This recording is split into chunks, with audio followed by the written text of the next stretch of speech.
నమస్తే. ఈరోజు మన స్టూడియోలో ప్రముఖ ఆధ్యాత్మికవేత్త ఆస్ట్రాలజర్ బ్రహ్మశ్రీ సుభాష్ శర్మ గారు మనతో ఉన్నారు. గురువుగారితో మాట్లాడేద్దాం. నమస్కారం గురుగారు. శ్రీమాత్రేనండి. గురుగారు, నవంబర్ మాసం విశేషంగా కన్యా రాశి వారి పరిస్థితి ఏ విధంగా ఉంటుంది? పాజిటివ్గా ఉంటుందా, నెగిటివ్గా ఉంటుందా? వీళ్ళు ఎలాంటి జాగ్రత్తలు తీసుకోవాలి ఈ మాసం? తప్పకుండా తెలియజేస్తానని ముందుగా ప్రేక్షకులందరికీ శ్రీమాత్రే నమః, శ్రీ గురుభ్యో నమః. నమో దేవ్యై మహాదేవ్యై శివాయై సతతం నమః. నమ ప్రకృత్యై భద్రాయై నిహతాం ప్రణతాస్మిత. కన్యారాశి. ఈ కన్యారాశి జాతకులు మహజ్జాతకులు అని చెప్పుకోవచ్చు. పట్టిందల్లా బంగారం అవుతుంది అని చెప్పుకోవచ్చు. కన్యారాశిలో జన్మించినటువంటి వారు నిరాశ నిస్పృహలకు ఎక్కువగా లోనవుతూ ఉంటారు. అంటే డిప్రెషన్లోకి ఎక్కువగా వెళ్ళేటటువంటి స్వభావం కలిగినటువంటి వారు.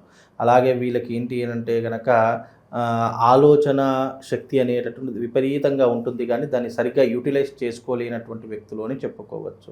అలాగే వీళ్ళకు సహనం ఓపిక చాలా ఎక్కువ అని చెప్పుకోవచ్చు. ఏదైనా పనులు చేసినా కూడా 1కి 10 సార్లు ఆలోచన చేస్తూ ఉంటారు. వీళ్ళకు ఓపిక సహనం చాలా ఎక్కువగా ఉంటుంది. అలాగే వీళ్ళు ఎక్కువగా వృత్తి వ్యాపారాదులు ఎక్కువగా రాణించేటటువంటి వ్యక్తులుగా ఉంటారు. ఎదుటి వారికి సలహాదారులుగా ఉండేటటువంటి వ్యక్తులు ఉంటారు. ఏదైనా కష్టం వచ్చినా, ఏదైనా ఇబ్బంది జరిగినా వీళ్ళు సాల్వ్ చేసుకునేటటువంటి క్యాపబిలిటీ ఉన్నటువంటి వ్యక్తుల్లో ఈ యొక్క కన్యారాశి వారు ఒకరు అని చెప్పుకోవచ్చు. అలాగే ఈ కన్యారాశి వారికి అధిపతి బుధుడు అవుతాడు కాబట్టి వీళ్ళకు మంచి నాలెడ్జ్ ఎక్కువగా ఉంటుంది. సరైనటువంటి గైడెన్స్ ఏది అని ఆలోచించేటటువంటి వ్యక్తుల్లో వీళ్ళే సాటి అని చెప్పుకోవచ్చు. కాబట్టి ఈ యొక్క కన్యారాశి వారికి అన్ని రకములైనటువంటి మంచి పనులు జరిగేటటువంటి తరహాలు ఈ మాసంలో వీళ్ళకి జరుగుతూ ఉంటాయి. వృత్తి వ్యాపారాదుల్లో మంచి లాభాలు గడిస్తూ ఉంటారు. సరైనటువంటి నిర్ణయాలు తీసుకుంటూ ఉంటారు. స్టాక్ మార్కెట్స్ కావచ్చు, పెట్టుబడులు కావచ్చు, ఈ దాంట్లో పెడితే పెట్టుబడులు పెరుగుతాయి అనేటటువంటి ఆలోచనలు వీళ్ళకు చాలా చక్కగా తెలిసినటువంటి వ్యక్తుల్లో ఈ కన్యారాశి వారు ఒకరు అని చెప్పుకోవచ్చు. వీళ్ళకు వృత్తి వ్యాపారాదుల్లో మంచి లాభాలు గడించడంతో పాటు బిజినెస్ని కాస్త పెంచుకోవాలి, ఎక్స్పాండ్ చేయాలి అనేటటువంటి ఆలోచన తరహాలో కూడా ఎక్కువగా ఉంటారు. బ్రాంచెస్ని పెట్టాలి, వీళ్ళకు మంచి 10 మందికి సహాయం చేసేటటువంటి అవకాశాలు ఏర్పరచుకోవాలి, అందులో డబ్బులు సంపాదించుకోవాలి అనేటటువంటి కమర్షియల్ మైండ్స్తో పాటు కాస్త సహాయం చేసేటటువంటి గుణం కలిగినటువంటి వారిలో ఈ కన్యారాశి వారు ఒకరు అని చెప్పుకోవచ్చు. పురుషులు కావచ్చు, స్త్రీలు కావచ్చు, వీళ్ళకి ఇప్పుడున్నటువంటి తరహాలో ఏమిటి అంటే కనుక ఇప్పుడున్నటువంటి రంగాలలో వీళ్ళు ముందు వరుసలో ఉండేటటువంటి రంగంలో ఈ కన్యారాశి వారు ఒకరు అని చెప్పుకోవచ్చు. అందులోనూ వీళ్ళు చేసే బిజినెస్లు కావచ్చు, వీళ్ళు చేసేటటువంటి స్ట్రాటజిక్స్లో కావచ్చు, వీళ్ళు ఆచరించేటటువంటి వ్యవహారాదుల్లో కావచ్చు మంచి నైపుణ్యం కలిగినటువంటి వ్యక్తులు అని చెప్పుకోవచ్చు.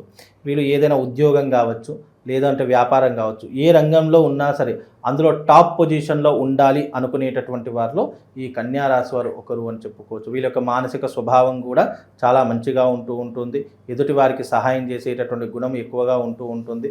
10 మంది వీళ్ళ గురించి ఏమనుకుంటున్నారు అనేటువంటి పట్టించుకోకుండా వీళ్ళ పని వీళ్ళు చేసుకుంటూ వెళ్ళిపోయేటటువంటి తరహా మైండ్ సెట్ ఉన్నటువంటి వ్యక్తుల్లో ఈ కన్యారాశి వారు ఒకరు అని చెప్పుకోవచ్చు. ప్రస్తుత కాలం ఏ విధంగా నడుస్తుంది వీళ్ళకి కన్యారాశి వారు? కన్యారాశి వారికి ప్రస్తుత కాలం అనేటటువంటి చాలా అద్భుతంగా నడుస్తూ ఉంటుంది. అందులో పెద్ద చెప్పుకోదగ్గటువంటి ఇబ్బందులు అయితే ఏమీ కనిపించడం లేదు. కాకపోతే కుటుంబ పరంగా కొన్ని ఇబ్బందులు, చికాకులు, అలాగే కుటుంబ సమస్యలు అనేటటువంటివి తలెత్తేటటువంటి అవకాశం ఉంటుంది. అవి కొద్దిగా చక్కదిద్దుకునేటటువంటి పరిస్థితులు ఏర్పరచుకుంటే అన్ని రకాలుగా బాగుంటూ ఉంటుంది. మరీ ముఖ్యంగా వీళ్ళకి ఉన్నటువంటి ఆర్థిక పరమైనటువంటి ఇబ్బందులలో కానీ చూసుకుంటే కష్టపడతారు, డబ్బును సంపాదిస్తారు, కానీ కొంత ఏమిటి అని అంటే కనుక అనవసరమైనటువంటి వృధా ఖర్చులు ఎక్కువగా జరుగుతూ ఉంటాయి.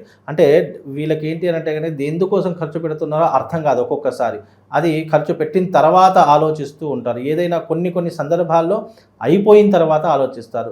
మ్యాక్సిమం వీళ్ళకి ఏంటంటే జరిగే ముందే ఆలోచిస్తారు, కానీ కొన్ని సందర్భాల్లో తెలియకుండా గోచార ఫలితాలు ఏదైనా ఇబ్బంది ఉన్నప్పుడు కావచ్చు, లేదా మానసిక పరిస్థితులు కావచ్చు, ఆలోచనలు విపరీతంగా ఉండేటటువంటి విధానాలు కావచ్చు, అలాంటి తరహా వచ్చినప్పుడు వీళ్ళు తొందరపాటు నిర్ణయాలు కావచ్చు, డబ్బులు అధికంగా ఖర్చు చేయడం కావచ్చు, ఇలాంటివి ఎక్కువగా చేస్తూ ఉంటారు. మ్యాక్సిమం వీళ్ళకు ఏదైనా ఆలోచన అనేటటువంటిది ఎలా ఉంటుందంటే ఇది చేస్తే ఇది ఎక్కడి వరకు వెళుతుందని ముందుగానే అంచనా వేసుకుంటారు. కానీ అంచనా మిస్ఫైర్ అయినప్పుడు కొన్నిసార్లు ఇలాంటివి ఎక్కువగా అంటే డబ్బులు అధికంగా ఖర్చు చేయడము, కోపం ఆవేశంకి ఎక్కువగా రావడము, ఏం చేస్తున్నామో అర్థం కాకపోవడం వీళ్ళ జీవితంలో మైనస్లు అని చెప్పుకోవచ్చు. కాబట్టి కొన్ని తరహాలో వీళ్ళకి కొన్ని ఇబ్బందులు అనేటటువంటివి కూడా ఏర్పడుతూ ఉంటాయి. అలాంటివి కొద్దిగా జాగ్రత్తగా మీరు పరిశీలించుకోవడం చాలా ఉత్తమమైనటువంటి పని. సమాజంలో పేరు ప్రఖ్యాత పరిస్థితి ఏంటి వీళ్ళకి ప్రత్యేకంగా? సమాజంలో పేరు ప్రఖ్యాతలకు ఏమాత్రం లోటు ఉండదండి. వీళ్ళకు ఈ కన్యా రాశి వారికి మంచి సత్ఫలితాలే ఉంటాయని చెప్పుకోవచ్చు. వీళ్ళకు ఉన్నటువంటి తరహాలో వివాహం కానటువంటి వారికి వివాహం జరిగేటటువంటి అవకాశాలు ఏర్పడుతూ ఉంటాయి. ఉద్యోగం లేనటువంటి వారికి ఉద్యోగ అవకాశాలు వస్తూ ఉంటాయి. విదేశీ ప్రయాణం వెళదాము, అక్కడ మంచిగా రాణిద్దాము, అక్కడ లేదా చక్కనైనటువంటి జీవితాన్ని అనుభవిద్దాము, వ్యాపారం చేసుకుందామా లేదా ఉద్యోగం చేసుకుందామా అనే ఆలోచనలతో విదేశాలకు వెళ్ళేటటువంటి వ్యవహారం కూడా వీళ్ళ జాతకంలో ఇప్పుడున్నటువంటి పరిస్థితులు ఏర్పడుతుంటుంది. ఓకే, ఇక విశేషంగా మరి ఎలాంటి పరిహారాలు చేసుకుంటే బాగుంటుంది ఈ మాసం ప్రత్యేకంగా? ఈ మాసంలో కనుక ఏదైనా పరిహారాలు చేసుకోవాలి అని అనుకుంటే కన్యా రాశి వారు తప్పకుండా సుబ్రహ్మణ్య స్వామి ఆరాధన చేసుకునే ప్రయత్నం చేయండి.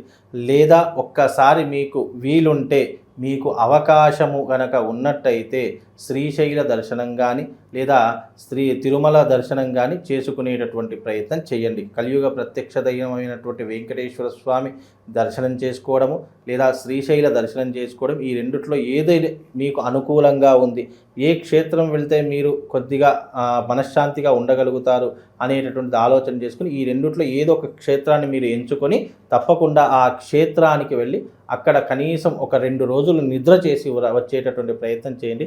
తద్వారా మీకు శుభం లాభంతో పాటు అదృష్ట యోగం కూడా వరిస్తూ ఉంటుంది. అందులోనూ ఇది కార్తీక మాసం కాబట్టి మీరు శివశక్తి లింగాన్ని పూజించేటటువంటి ప్రయత్నం చేయండి. శివశక్తి లింగము అని అంటే కనుక శివలింగం మీద శ్రీచక్ర నిర్మితమైనటువంటి ఆకారం అంటూ ఉంటుంది. ఆ రకమైనటువంటి శివలింగాన్ని తెచ్చుకొని మీరు ఈ కార్తీక మాసం మొత్తం పూజించుకునే ప్రయత్నం చేయండి.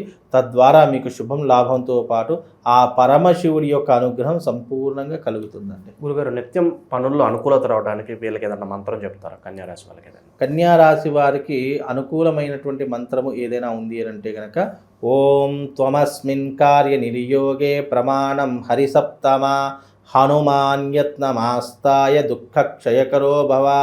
ఆంజనేయ స్వామికి సంబంధించినటువంటి మంత్రము. ఆపత్కాలంలో విపత్కరమైనటువంటి పరిస్థితుల్లో ఈ మంత్రాన్ని ఉచ్చరించేటటువంటి ప్రయత్నం చేయండి. తద్వారా మీకు ఆపదలన్నీ తొలగిపోవడమే కాకుండా ఆ ఆంజనేయ స్వామి యొక్క అనుగ్రహం సంపూర్ణంగా మీ మీద ఉంటుందండి. ఓవరాల్గా నవంబర్ మాసంలో కన్యా రాశి వారి స్థితిగతులు ఏ విధంగా ఉంటాయి, ఎలాంటి జాగ్రత్తలు తీసుకోవాలనే అంశాన్ని అద్భుతంగా వివరించారు. ధన్యవాదాలు గురుగారు. శ్రీమాత్రే.